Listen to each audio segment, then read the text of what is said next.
Olá, eu sou o Breno e nós estamos começando agora o capítulo de número 4 do Evangelho de João. Estamos juntos estudando a Palavra de Deus, crescendo no conhecimento, desenvolvendo a nossa salvação. Então eu conto com você para essa jornada de estudo e nós podemos aprendermos mais o Senhor. Antes da gente começar de fato, eu quero te pedir duas coisas. Primeiro, inscreva-se aqui, porque os próximos vídeos que vão chegar você vai ser notificado sobre isso.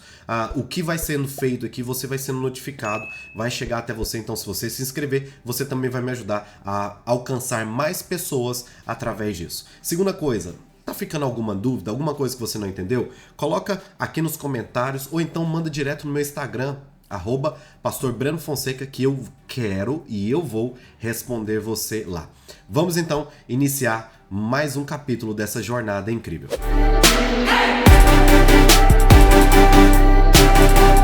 Bem, vamos iniciar então agora João capítulo de número 4, versículo de número 1. Eu dividi em dois blocos, é um texto bem grande, mais de 50 versículos, mas a gente vai se organizar para a gente conseguir ler e aprender tudo. Vamos lá.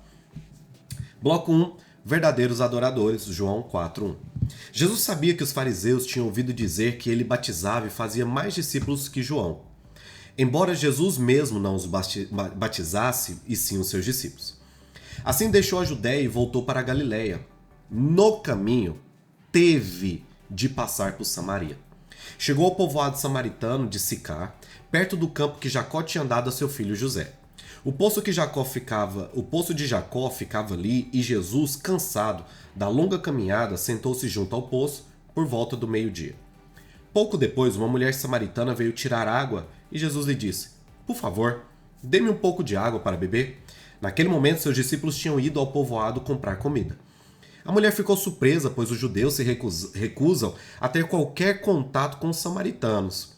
"Você é judeu e eu sou uma mulher samaritana", disse ela a Jesus. "Como é que me pede água para beber?"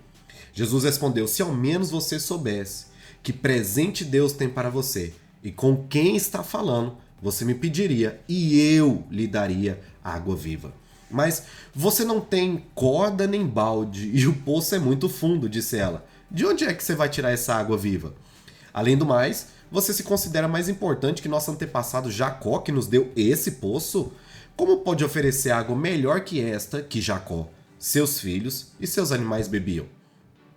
Jesus respondeu: "Quem bebe desta água logo terá sede outra vez, mas quem bebe da água que eu dou nunca mais terá sede. Ela se torna uma fonte que brota de dentro dele e lhe dará a vida eterna." "Por favor, Senhor, dê-me desta água", disse a mulher. "Assim eu nunca mais terei sede e não vou precisar voltar aqui para tirar água."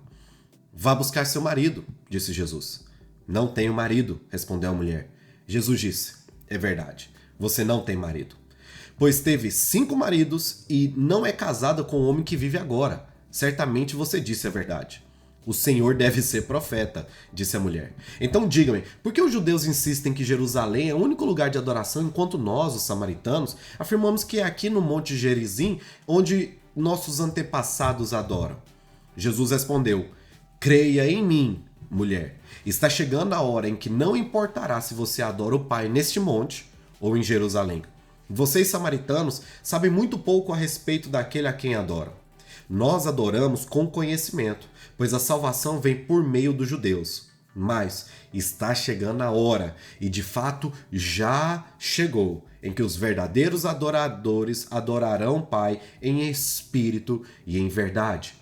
O Pai procura pessoas que o adorem desse modo, pois Deus é espírito e é necessário que seus adoradores o adorem em espírito e em verdade." A mulher disse: "Eu sei que o Messias, aquele que é o chamado Cristo, está por vir. Quando vier, ele vai nos explicar tudo." Então Jesus lhe disse: "Sou eu, o que fala com você." Naquele momento seus discípulos voltaram. Ficaram surpresos de encontrá-lo falando como mulher, mas nenhum deles se atreveu a perguntar: "O que o senhor quer?" ou "Por que você conversa com ela?" A mulher deixou sua vasilha de água junto ao poço, correu de volta para o povoado, dizendo a todos: "Venham ver um homem que me disse tudo o que eu já fiz na vida. Será que ele não é o Cristo?"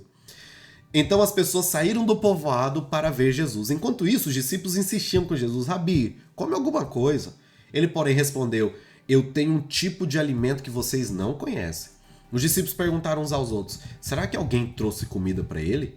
Então Jesus explicou: meu alimento consiste em fazer a vontade daquele que me enviou e em terminar a sua obra.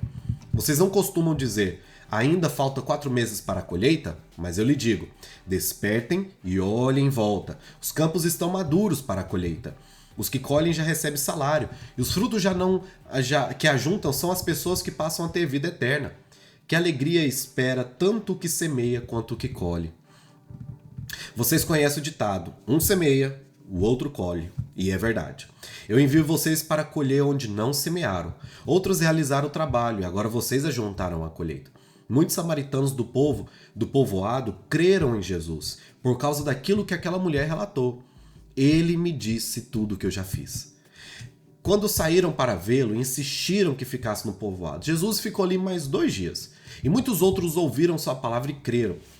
Então disseram à mulher: agora cremos, não apenas por causa do que você nos contou, mas porque nós mesmos o ouvimos. Agora sabemos que ele é, de fato, o Salvador do mundo. Depois daqueles 2 dias, Jesus partiu para a Galileia. Uau! Eu confesso a você que esse é um dos meus textos favoritos da Bíblia. Talvez seja uma das mensagens que eu mais tenha pregado na minha vida e que eu mais tenha estudado e feito várias variações de mensagens em cima desse texto, porque esse texto me alegra muito, esse texto é muito poderoso em detalhes, tem muita coisa aqui que é libertadora e eu espero poder passar isso para você hoje. Vamos lá. Jesus, então, tá precisando ir para um lugar da Galileia, né? Que Israel ele tá dividido em 3 partes. A parte do sul ali de Israel é Judá, Jerusalém, onde ficam os judeus. A parte do meio é a Samaria, onde vivem os samaritanos, e a parte de cima é chamada de Galileia. Então é como se o mapa de Israel fosse dividido em 3 partes: embaixo judeus, no meio samaritanos, em cima os galileus. Jesus ele nasceu no sul, na cidade de Jerusalém. Jesus nasceu em Belém, e Jesus, ao nascer em Belém, ele, quando criança, vai para o Egito, permanece um tempo no Egito, e quando ele volta, José e Maria vão morar na Galileia, no norte, numa cidade chamada Nazaré. E é ali que Jesus cresce. Então Jesus estava saindo do sul para subir para a Galileia. Só que entre esse espaço de sair do sul para ir para o norte, tem que passar pelo meio. E geralmente os judeus davam uma volta completa para não ter que passar por Samaria. E por que isso? Porque Samaria tem uma treta gigantesca com os judeus desde muito tempo. Desde muito tempo isso acontece. Quando Davi morre, ele deixa o seu o reino, para Salomão. O Senhor escolhe Salomão para reinar Israel. Aí Salomão morre, ele tem um filho, e o seu filho não sabe governar muito bem, então o reino é dividido. E ao ser dividido o reino, para cima ficaram então os samaritanos e para baixo ficaram os judeus. E aí foi onde o reino se divide e começa os problemas ali. Por quê? Porque o reino do norte, o reino dos samaritanos, eles passam por algumas dificuldades, como por exemplo, o povo do norte se miscigena, eles se misturam. As mulheres e os homens começam a casar com outros povos. E aí, o que Deus tinha pedido para o povo, que Deus não queria que eles se misturassem, que eles fossem puros, casassem só entre eles e tivessem filhos só entre eles, o povo do norte, ou seja, os samaritanos, não aceitaram essa regra e eles começaram a casar com os outros. Breno, e qual o problema de casar com os outros? É que como naquela época os povos vizinhos tinham muitos outros deuses, ao casar com outros povos, eles não traziam somente a cultura familiar, mas também a cultura religiosa. Então vários ídolos, vários deuses, várias formas de adorar foram entrando na Samaria. E aí a coisa ficou confusa por lá. Começaram a adorar outros deuses a não ser além do Deus Todo-Poderoso que nós servimos. O segundo grande problema entre samaritanos e judeus é porque os samaritanos tinham um culto diferente. Quando eles tentaram unir e tiveram todo esse problema, os judeus recusaram eles então rejeitaram o templo de Jerusalém, eles falaram, a gente não concorda com esse templo, nós vamos criar o nosso próprio templo. Então eles foram para Gerizim, que é um monte, e criaram um templo em cima do monte. E eles falaram, a gente vai ter os nossos sacerdotes, nós vamos ter os nossos profetas e a gente não vai buscar a Deus como aquele povo lá de baixo busca, agora a gente vai fazer do nosso jeito.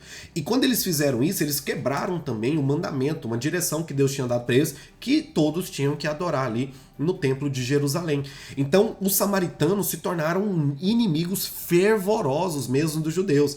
Também na época de Neemias e Esdras, quando eles foram reconstruir Israel após o cativeiro babilônico, quando eles voltaram, Sanbalat, que era o governador da Samaria, ele atrapalhou muito a construção dos muros de Jerusalém, a construção do templo. Ele ficava o tempo todo atrapalhando aquilo e isso gerou mais revolta ainda no povo judeu contra os samaritanos. Então anos se passam e essa rixa continua. Só que Jesus é Jesus, cara. Jesus é Jesus, ele veio para unificar. Jesus veio para que as pessoas não tenham mais preconceito umas com as outras, mas como no capítulo 1 que a gente leu, que como os seus rejeitaram ele, então ele abriu as fronteiras e ele foi ganhar todos os povos. E aí Jesus precisa ir para o norte e ao invés de ele fazer como todo judeu faz, que é dar a volta, ele passou pelo meio. Ele passou por ali e ele parou no lugar mais importante da Samaria. Ele para no Monte Gerizim, onde tem um poço chamado Poço de Jacó. Aquele poço de Jacó era uma das coisas mais importantes para aquele povo, porque é um poço que fica no meio do deserto, um dos poços mais profundos que existia, que Deus fez uma aliança com aquele povo através daquele poço. Então Jesus senta naquele poço. E é muito engraçado porque toda fonte de água do poço está no fundo do poço. Sempre. Então é do fundo do poço que brota a água. Só que naquele dia foi a primeira vez que a fonte de água está acima do poço e não embaixo do poço. Quando Jesus senta ali, ele é a fonte de águas vivas. Então Jesus não está no fundo do poço. Jesus está sobre o poço. E isso é extraordinário. Se a gente parar para pensar, Jesus está quebrando todos os paradigmas e está começando algo novo. Então, quando Jesus chega ali, ele senta e ele já fala para os discípulos, olha gente, eu tô com fome, eu preciso que vocês vão comprar alguma coisa aí para eu comer. E os discípulos vão para Samaria, eles vão entrar no centro e vão comprar alguma coisa para Jesus comer. E na verdade, Jesus já tinha um encontro marcado com a samaritana. Ela não sabia, mas ele já sabia. Meio-dia, Jesus estava esperando a samaritana lá. Por que meio-dia? Meio-dia era o horário que nenhuma mulher certinha, direita, que tem uma vida exemplar, saía de casa nenhuma. Por quê? Meio-dia é o horário que a mulher tá em casa, fazendo almoço pro marido, cuidando dos filhos, resolvendo as coisas dentro de casa. Então elas saíam bem cedo para buscar água nos poços, para que meio-dia, quando o sol estivesse muito forte, muito quente, elas não precisassem sair de casa. Mas uma mulher vai ali ao meio-dia todo santo dia. Por que ela vai lá? Porque muito provável que ela não podia se misturar com as outras mulheres, porque ela era uma mulher que já teve 5 maridos e agora ela estava no 6º, que não era um casamento, ela estava só juntada com aquele cara. Existe muita teoria que fala que essa mulher era prostituta e etc, mas não tem comprovações de que essa mulher era uma prostituta. De acordo com a minha opinião, eu acredito que essa mulher não seja prostituta, talvez ela teve algum problema, por exemplo, de não gerar filhos, os maridos a recusaram, essa mulher teve, eu não sei, mas eu não acredito que ela fosse uma prostituta de fato. Então aquela mulher vai pegar água e quando ela vai pegar água, ela vai ver um mestre vestido com roupa de mestre, comportando-se como mestre sentado no poço. Então ela chega caladinha, lança ali, vai buscar água e quando ela tá puxando a água, o mestre vai falar para ela, moça, me dá água para beber? E ela fala, como você que é judeu, fala comigo que eu sou samaritana. E pior, um homem judeu falando com uma mulher samaritana. Porque a lei era tão rígida que os judeus não poderiam se relacionar com os samaritanos e muito menos um homem judeu se relacionar com a mulher samaritana. E muito menos beber ou comer em alguma coisa que um samaritano colocou a mão. Olha isso. Olha isso. Se o samaritano colocou a mão, se o samaritano pegou, um judeu já não podia pegar de jeito nenhum naquilo.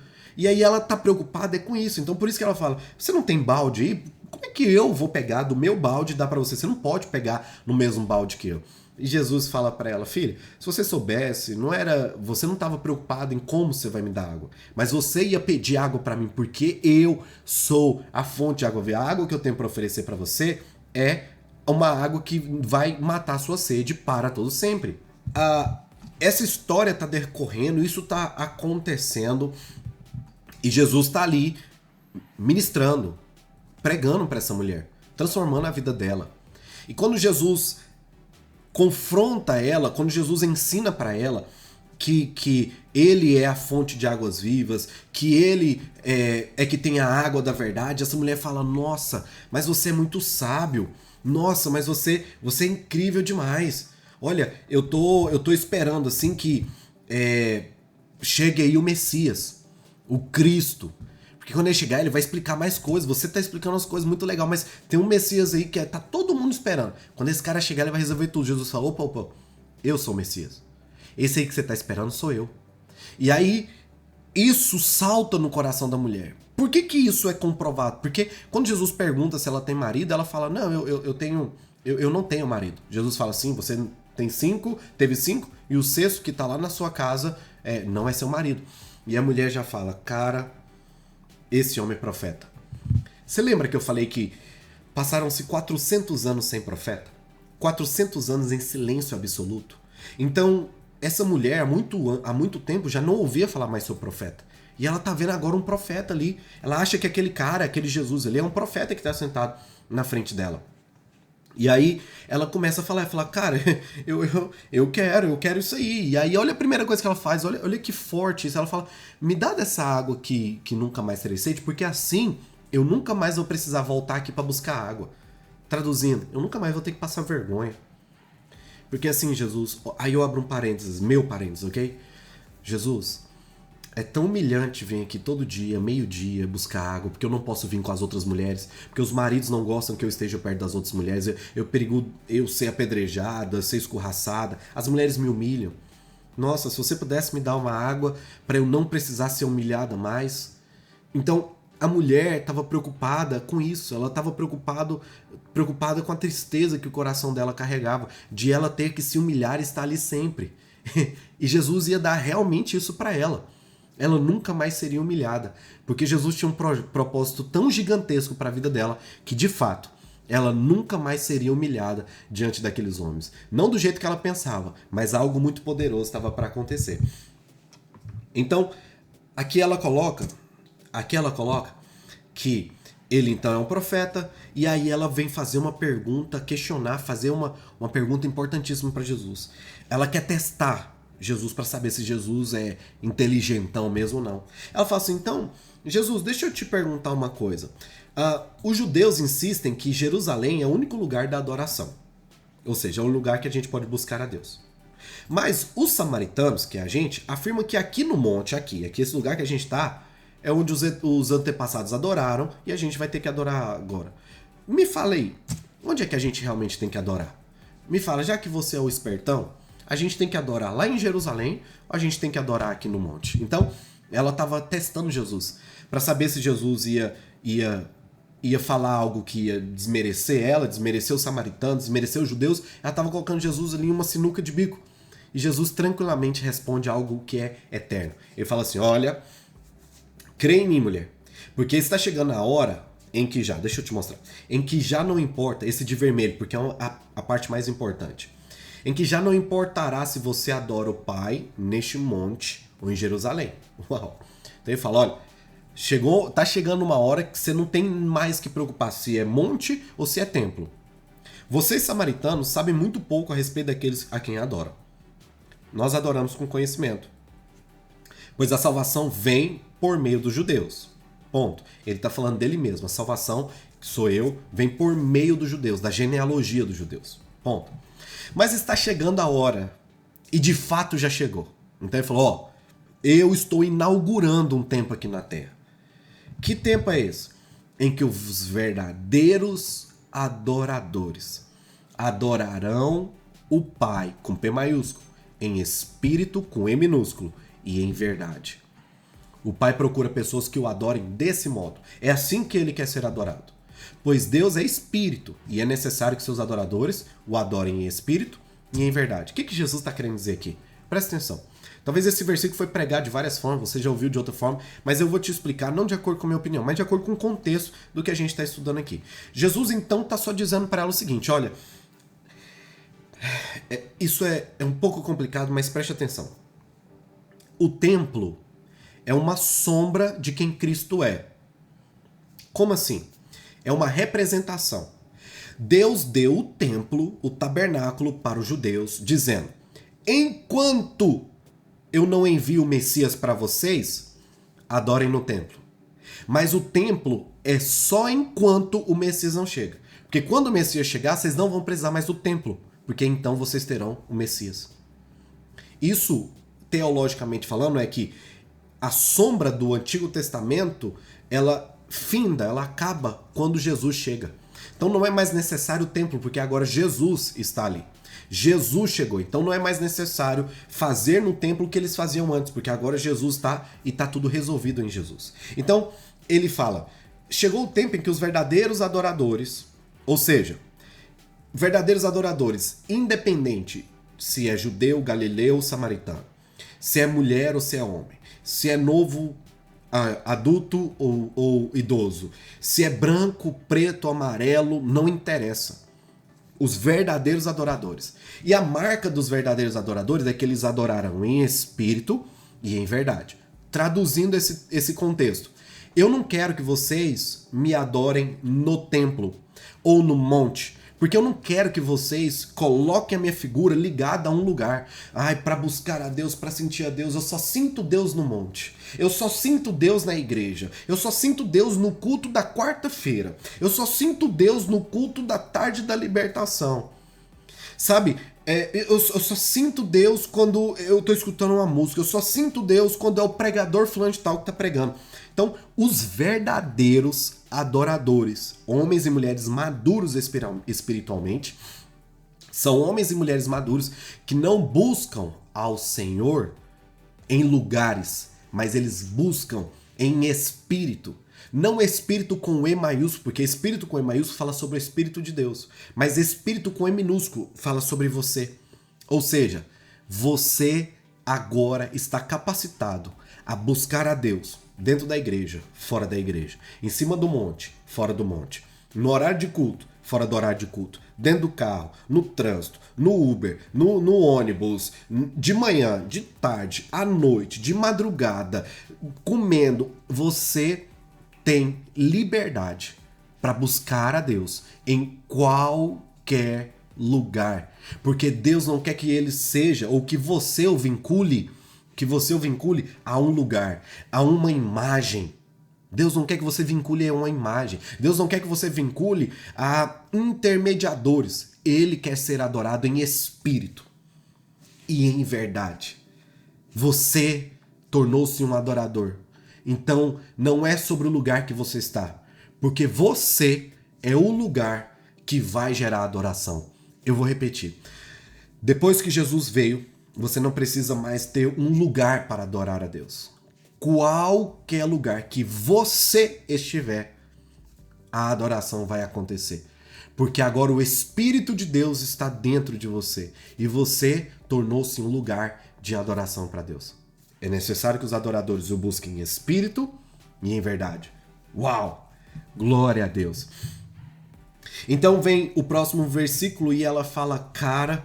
Então tá, você é o Cristo. Pera aí que eu vou resolver o negócio ali. E diz que a mulher larga a vasilha. Imagina os anos que ela passou segurando aquela vasilha. Aquela vasilha representava uma vergonha para ela. Era a vasilha de buscar água que ela tinha que ir ao meio-dia. E ela larga tudo que dá vergonha para ela. E a cidade que ela não frequentava tanto, os lugares que ela não ia tanto, agora ela vai. Porque ela foi liberta. Gente, sabe qual que é o culto de libertação? É o culto que te ensina a palavra. Jesus libertou essa mulher. Olha que incrível, olha que incrível. Lembra no capítulo 1 que Natanael teve que escutar Jesus falando: eu vi você debaixo da figueira. Natanael disse: então você é o Cristo. Do mesmo jeito que Jesus soube usar uma estratégia perfeita para alcançar o coração de Natanael, Jesus agora usa a estratégia perfeita para alcançar o coração da samaritana. Perceba, Os galileus precisaram de milagres para crer em Jesus. Os judeus precisaram de milagres para crer em Jesus. Os samaritanos não precisaram de milagres. Os samaritanos precisaram ser libertos por uma palavra que trazia a verdade. Breno, mas como assim libertar os samaritanos? Jesus capacitou uma mulher. Jesus deu palavra para uma mulher. E ela nem era a melhor mulher. Ela nem era a melhor pregadora. Ela nem era a mais estourada do TikTok. Ela era uma mulher que carregava uma vergonha. E agora essa mulher abandona o balde, abandona o medo e ela vai para dentro da cidade. Espera. Quando essa mulher está saindo de perto de Jesus, os discípulos estão chegando. Olha isso, presta atenção. 12 discípulos. Não, eu não vou falar 12 porque a gente não tem certeza de quantos discípulos. Eu vou falar os discípulos. Os discípulos estão chegando da cidade.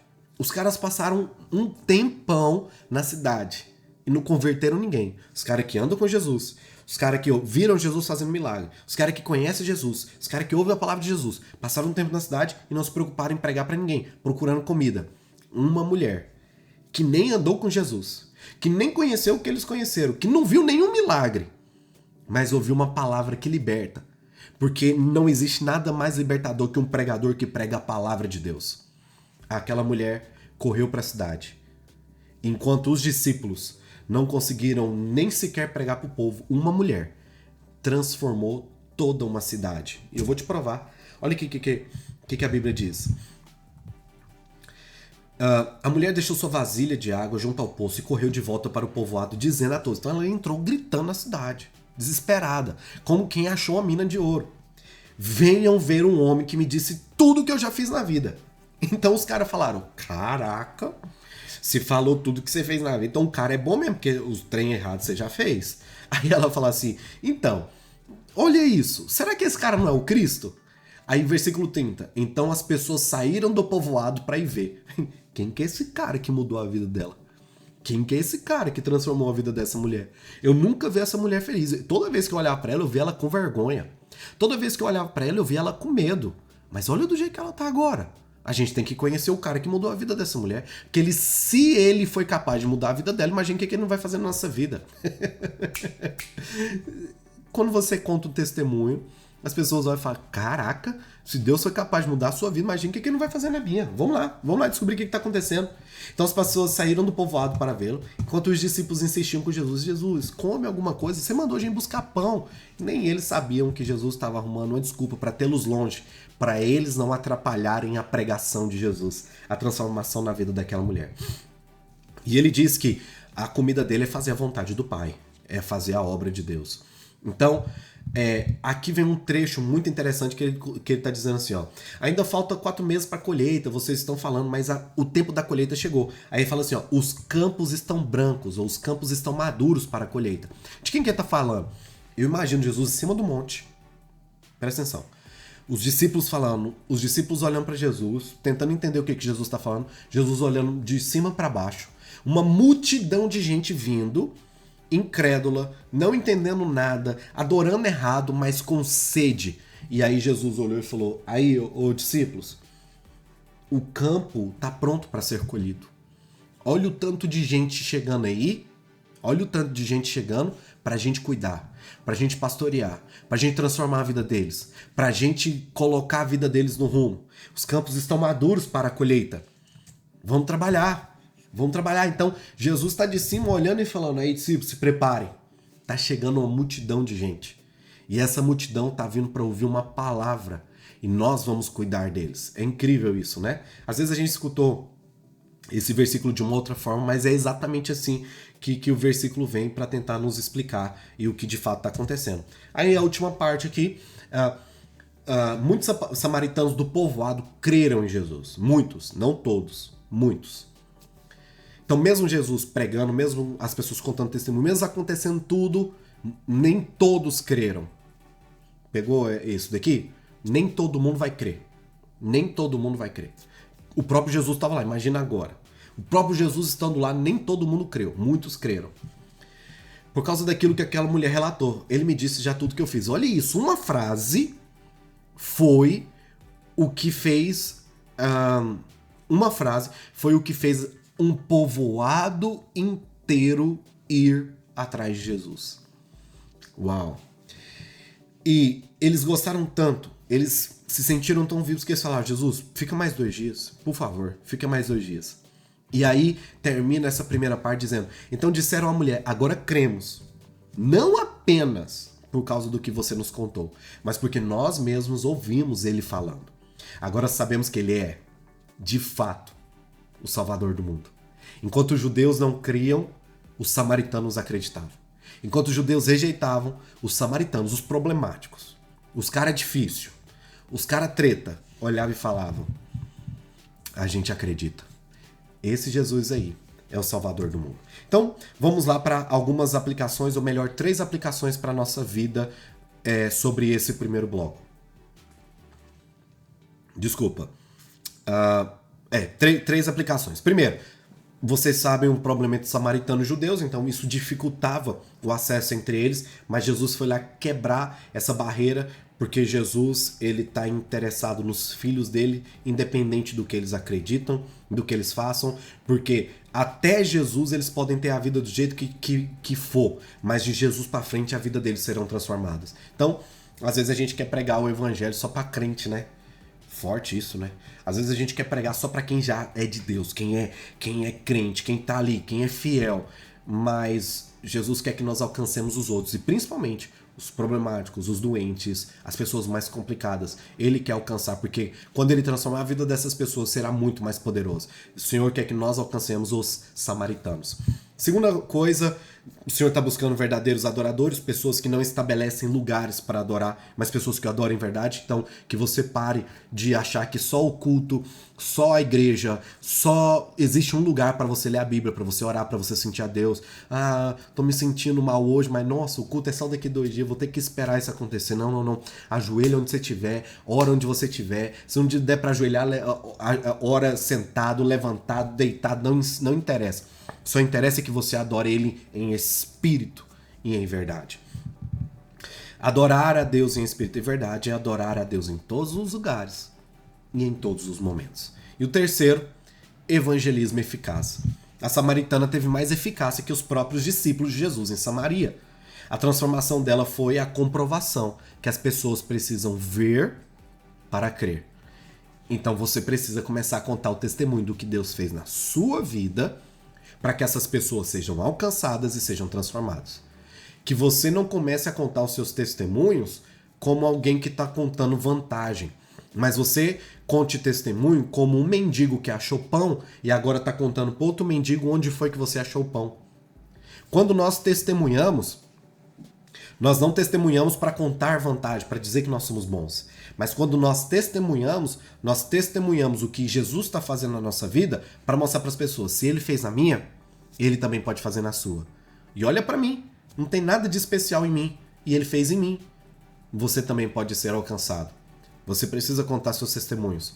Porque isso vai fazer muitas pessoas serem alcançadas por Jesus. Você precisa contar o seu testemunho.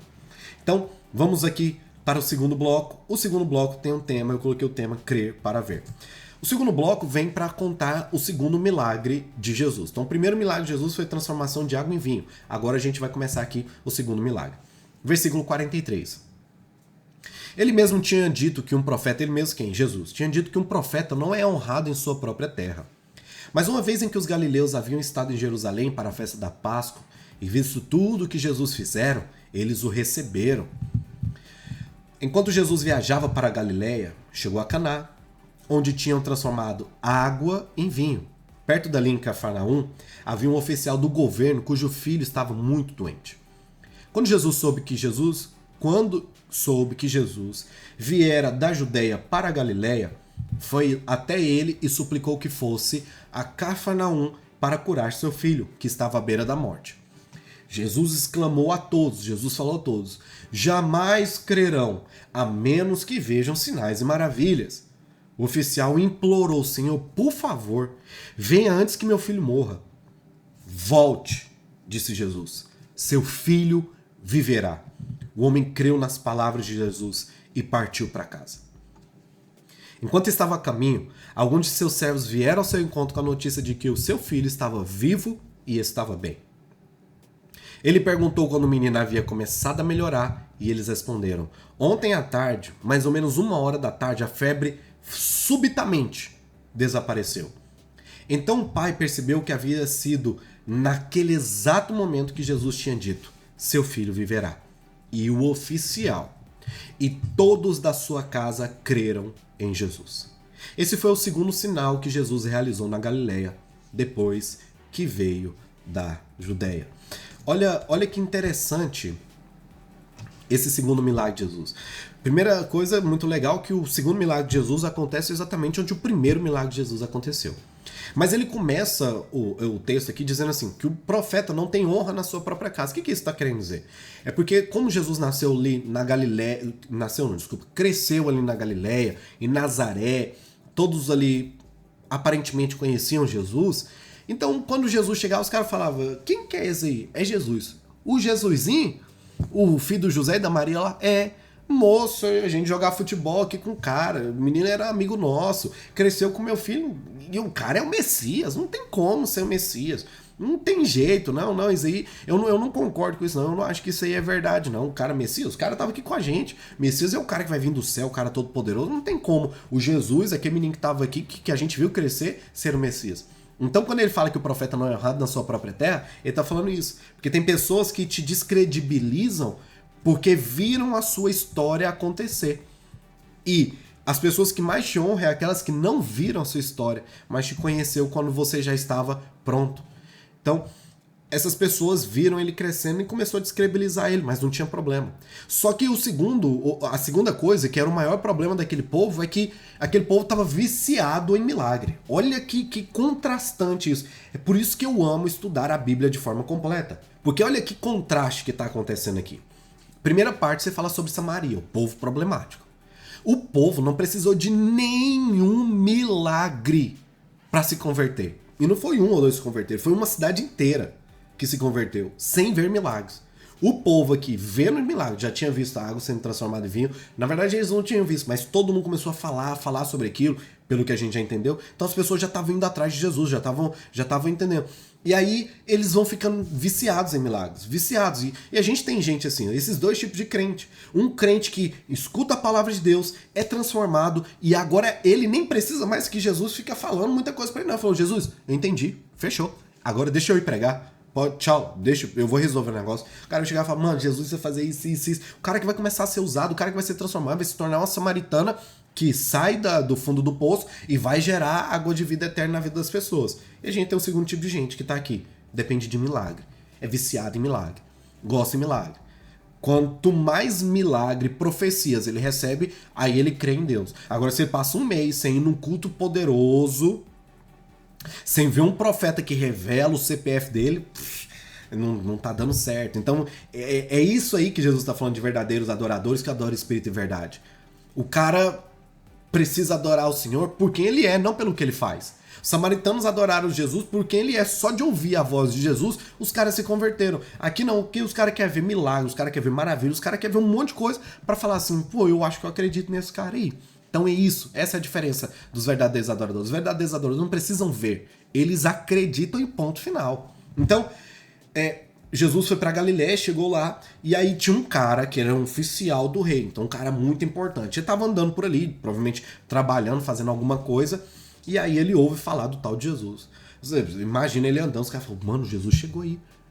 Jesus tá aí, bora, junta, mano, vamos lá, Jesus tá aí. Jesus tá o cara que transformou água em vinho, vamos ver o que tá rolando. O cara deve escutar e fala: mano, meu filho tá quase morrendo. Eu vou aproveitar, e se esse Jesus aí for o que eles estão falando, esse cara vai curar meu filho. E aí o oficial corre para Jesus, e ele chega lá e fala: Senhor, cura meu filho. Olha que incrível, ele não viu Jesus fazendo milagre, ele não ouviu uma pregação de Jesus, mas através do testemunho e da palavra de alguém, ele acreditou que Jesus era o Cristo. Olha que forte isso. Por isso que eu terminei o primeiro bloco falando sobre esse testemunho, porque o seu testemunho vai gerar a fé na vida dos outros. Ele chegou e falou: Jesus, por favor, cura o meu filho. Aí Jesus vai falar não só para ele, mas para todo mundo. Por isso que eu até deixei de vermelho aqui, ó. Vocês não vão acreditar em mim a menos que veja sinais e maravilhas. Então vocês estão viciados assim? Só vai acreditar em mim quando a coisa acontecer, quando tiver milagre, maravilha, quando o culto for maravilhoso, mas se o culto for normal, for tranquilo, pra vocês não serve, não tem glória, não tem... Gente, o que tá acontecendo com vocês, gente? Vocês precisam acreditar mais. Então ele fala, jamais crerão, a menos que vejam sinais e maravilhas. E aí o homem tá lá, tipo, escutando a bronca, Jesus dando bronca, todo mundo, cara, fala, Jesus, eu tô te implorando, por favor, cura o meu filho. Cura o meu filho. Então, Jesus não profetiza para ele. Olha, eu acho, eu... Não. Jesus dá uma palavra de autoridade sobre a morte. Homem, volte para casa. Seu filho está curado. Volte para casa. O seu filho vai ver a morte, não tem mais poder sobre ele. O homem, então, acredita. Olha que forte, ele acredita. Sabe, talvez outras pessoas, você falaria, Jesus, vamos junto, velho, porque se não tiver bom menino mesmo, aí eu vou ter que voltar aqui, falar com você, porque a cidade que ele morava era Cafarnaum, ficava 30 quilômetros da cidade onde eles estavam agora. Então, Jesus, eu tenho que ir lá. E tipo, a cidade onde Jesus estava naquele momento era o topo de um monte. Cafarnaum é à beira do lago de Genezaré, então fica na parte mais baixa. Fala, imagina, Jesus tem que descer 30 quilômetros pra ver. Se o menino tiver bom, tem que subir 30 quilômetros, ainda tem o problema de você não estar aqui, ou a multidão vai estar cheia demais, eu tô preocupado. Não. O homem fala, eu acredito na sua palavra. Eu creio. Eu tenho fé que o que você falou, Jesus, não precisa ser repetido. Não precisa de uma confirmação. Você falou, tá falado. Eu acredito que meu filho vai ser curado. Eu acredito que ele vai ser totalmente curado. E Deus é tão bom que o homem estava descendo, estava a caminho. E funcionários vieram ao encontro dele e falou, seu filho está curado. A gente tinha certeza que esse menino ia morrer. A gente não entende como, mas o menino está curado. E o cara, só para ter uma confirmação, ele falou assim, a que horas mais ou menos o menino foi curado? O cara falou, 1h da tarde. Foi a hora que Jesus falou que ele ia ser curado. Então, aí, termina aqui, ó, nessa parte em verde aqui que eu deixei, ó. E o oficial e todos de sua casa creram em Jesus. Ou seja, aqui, muito provável, eu não posso afirmar com 100% de certeza, mas muito provável que toda uma casa foi salva por causa da fé desse homem. A fé desse homem trouxe salvação para sua casa. Então vamos aprender 3 lições aqui importantíssimas. A importância de testemunhar o que Jesus fez em sua vida. Eu quero repetir esse ponto para te mostrar o que é que um testemunho pode fazer quando você fala de Jesus nos lugares, quando você fala do que Jesus fez na sua vida para as pessoas, a força que isso tem. Segundo, fé é algo que precisa ser desenvolvida e amadurecida. Vou repetir. Fé é algo que precisa ser desenvolvida e amadurecida. Olha como a fé, esse trecho bíblico mostra a fé do homem amadurecendo. Olha que legal. Primeiro, ele ouviu sobre Jesus. Então, é aquela faísca de fé. Aí então ele vai até Jesus. Então a fé começa a crescer. Ele ouve Jesus falando que vai curar o filho. Então o homem já com muita fé diz, então eu vou embora porque eu acredito que você curou. Um homem chega em casa e vê o menino vivo, vê o milagre. A fé desse cara tá altíssima. E aí então esse homem e a sua família, por crerem, agora estão satisfeitos. Eles não precisam mais andar atrás de Jesus pedindo por outras coisas. Porque agora está definido. Eles acreditam em Jesus de forma definitiva. É assim que a fé precisa amadurecer nossas vidas. Nós começamos ouvindo e terminamos falando. Nós começamos ouvindo e terminamos crendo naquilo que Jesus está fazendo em nossas vidas. Isso é muito poderoso. Essa fé que vai sendo... que vai crescendo, que vai sendo amadurecida em nossas vidas. E o oficial e a sua casa inteira começaram a acreditar em Jesus. Eles começaram a entender o propósito de aquilo tudo acontecer. Eles entenderam que Jesus tinha, de fato, um propósito naquilo. Então, aquela criança, a doença daquela criança, ou seja, aquilo que parecia ser morte, na verdade se tornou vida. E não uma vida qualquer, mas uma vida eterna. Então, uma doença que veio para trazer salvação. Algo que veio para fazer a vida daquela família ser transformada. Existem coisas nas nossas vidas que não nos acontecem para nos parar nos fazer desistir, nos fazer retornar, nos fazer abandonar. Mas existem coisas que acontecem na nossa vida para que a nossa fé seja aumentada, Jesus seja evidenciado e que a glória dele apareça em nossas vidas. Talvez você está passando por uma luta agora, talvez você está passando por alguma dificuldade, por uma doença, e pode ser que esse seja a desculpa perfeita que Jesus arrumou, o propósito maravilhoso que ele conseguiu para fazer você e a sua família crer definitivamente nele. Porque a cura de Deus indo para sua casa. Breno, e se a cura não chegar? E se nada acontecer? Não tem problema, Deus vai continuar sendo Deus e existe um propósito em tudo isso que está acontecendo. Eu espero que você acredite. Eu espero que lendo essa palavra, escutando tudo isso que você está escutando, a sua fé cresça, que você amadureça e que o Senhor trabalhe na sua vida de tal modo, que como esse homem você diz, eu não preciso nem mais ficar escutando, não preciso nem mais ficar correndo atrás de milagre, de culto, de não sei. Eu já fui liberto e eu creio no Senhor. Eu e minha casa servimos ao Senhor. Então pronto, está resolvido. Agora não é ninguém que vai falar de Jesus para nós. Eu me responsabilizo para falar de Jesus para as outras pessoas. Capítulo 4 de João, terminado, definido. Aprendemos muito. Como disse para você, um dos meus capítulos favoritos. Então, eu espero que você tenha aprendido. Espero que muitas coisas tenham se encaixado na sua vida cotidiana, que você aplique as palavras que você tem ouvido aqui na sua vida, em nome de Jesus. Deus abençoe sua vida, sua casa, o lugar que você coloca os pés, o lugar que você colocar as mãos serão abençoados, seus negócios, em nome de Jesus. Eu espero você no nosso próximo vídeo. Deus te abençoe. Tchau, tchau.